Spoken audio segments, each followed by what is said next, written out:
जलाराम जयंती हर साल भारत में जलाराम बाबा की जयंती के रूप में मनाई जाती है।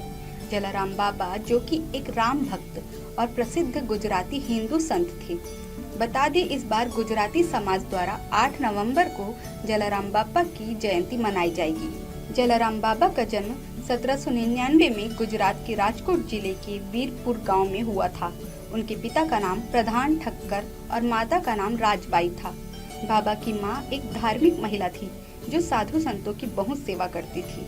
उनकी सेवा से प्रसन्न होकर संत रघुवीर दास ने आशीर्वाद दिया कि उनका दूसरा पुत्र जलाराम ईश्वर तथा साधु भक्ति और सेवा की अमिट मिसाल बनेगा। साधु संतों के प्रति जलाराम का प्रेम दिन प्रतिदिन बढ़ता जा रहा था और वह साधु संतों की सेवा के लिए किसी भी हद तक जा सकता था। यह उसके पिता को मंजूर नहीं था। साधु संतों के साथ जलाराम की गहरी दिलचस्पी ने उसे अपने पिता के व्यवसाय से अलग कर दिया। उसने अपना रास्ता चुनने का फैसला किया। उसने कुछ समय तक अपने चाचा के लिए काम किया।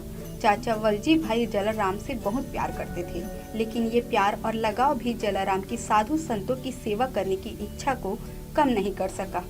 अगर कुछ हुआ भी तो उसने खुद को साधु संतों और जरूरतमंदों की सेवा में पूरी तरह समर्पित करने के लिए और भी दृढ़ निश्चय बना दिया। वह पूरी तरह से जानता था कि इस तरह की भक्ति का मतलब वैवाहिक जीवन से पूरी तरह से अलग होना होगा।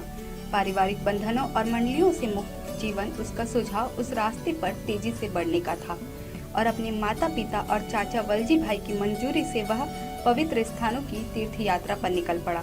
वह भाग्यशाली था कि वीरबाई माँ अपने पति जलाराम का अनुसरण करने के लिए उत्सुक थी।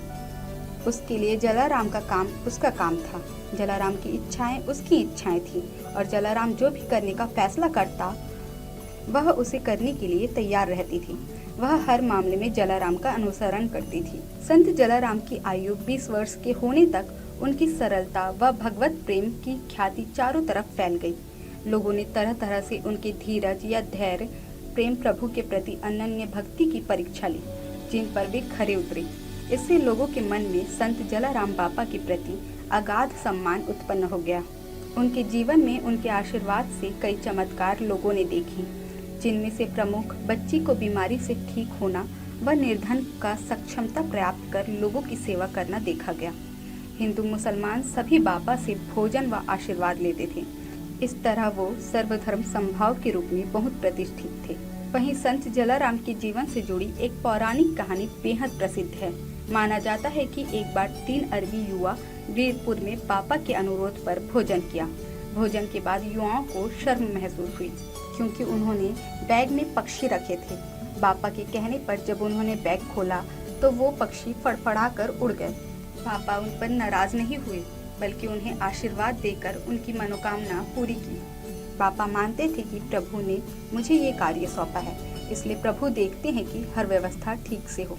सन 1934 में भयंकर अकाल के समय उनकी पत्नी वीरबाई माँ एवं बाबा ने 24 घंटे लोगों को खिला पिलाकर लोगों की सेवा की, जिसके बाद साल 1937 में बाबा ने प्रार्थना करते हुए अपने नश्वर शरीर को त्याग दिया। जलाराम बाबा को जलाराम बाबा भी कहा जाता है क्योंकि उन्होंने गरीबों को, ज़रूरतमंदों और विशेष रूप से बच्चों की मदद की।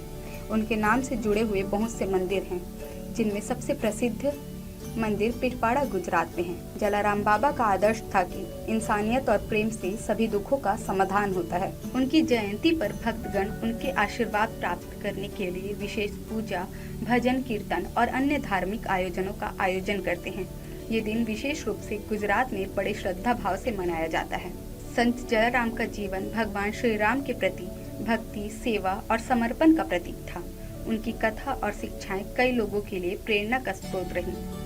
उनके जीवन का एक महत्वपूर्ण पक्ष था गरीबों और दुखियों की मदद करना। वो न केवल आध्यात्मिक गुरु थे, बल्कि उन्होंने अपने जीवन में सेवा को भी एक महत्वपूर्ण स्थान दिया। जलाराम बाबा का जन्मदिन हर साल जलाराम मंदिरों में बड़ी धूमधाम से मनाया जाता है। वहीं जलाराम बाबा के मंदिर की बात करें तो गुजरात के वीरपुर में जलाराम बाबा मंदिर आध्यात्मिक शांति और भक्ति का पवित्र स्थान है।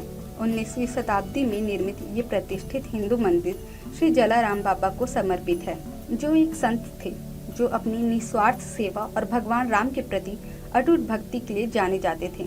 वीरपुर के मध्य में स्थित ये मंदिर ऐतिहासिक महत्व रखता है क्योंकि जलाराम बाबा अपने जीवन काल के दौरान यही निवास करते थे। तीर्थयात्री और आगंतुक इसके पवित्र वातावरण की ओर आकर्षित होते हैं, जो जलाराम बाबा द्वारा इस्तेमाल किए गए मूल डंडा और झोली से सुसज्जित है।